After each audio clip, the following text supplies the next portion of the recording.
मुल्क के दीगर इलाकों की तरह छांगा मांगा में भी गंदम की फसल पककर तैयार हो गई है।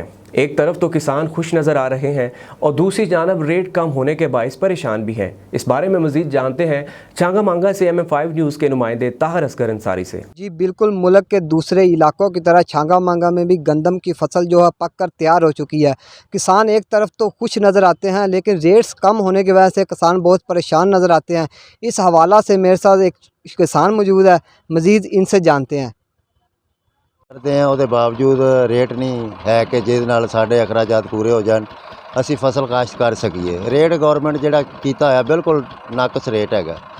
ਕਮ ਸੇ ਕਮ 2200 2000 ਦਾ ਰੇਟ ਹੋਣਾ ਚਾਹੀਦਾ, ਜਿਹਦੇ ਨਾਲ ਸਾਡੇ ਅਖਰਾਜਾਤ ਸਾਡੇ ਕਲੀਅਰ ਹੋਣੇ ਚਾਹੀਦੇ। गरीब आदमी हाँ, साडा दिहाड़ी मेहनत करन दा काम है और साडा काम नहीं हैगा। रोज़गार एडा लम्मा चौड़ा नहीं हैगा। असी कहने कि 1200-1300 रुपया गंदम मिले ताकि असी गरीब लोग जेडे वो खरीद सकी। बिल्कुल, किसानों का कहना है कि रेट बहुत कम है। हुकूमत को चाहिए कि रेट ज़्यादा से ज़्यादा 2000 और 2200 रुपये किया जाए। दूसरी जानब गरीब आवाम का कहना है गंदम के रेट को कम से कम किया जाए।